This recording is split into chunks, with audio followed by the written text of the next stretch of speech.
ქართულად თურქულად.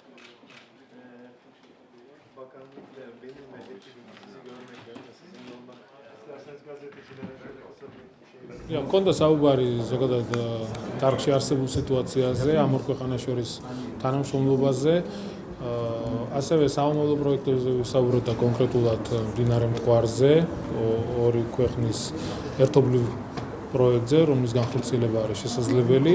ჩვენ შევქმნით სამუშაო ჯგუფი, რომელიც მომავალ კვირას გაიმგზავრება თურქეთში და დავიწყებთ ამ კონკრეტულ პროექტზე მუშაობას და ვნახოთ რა გამოგვივა. ჩვენ ძალიან დიდი იმედები გვაქვს, რომ ახალი ჰიდროელექტროსადგურის მშენებლობა მდინარე მტკვარზე იქნება შესაძლებელი საქართველოსა და თურქეთის ერთობლივი ძალებით.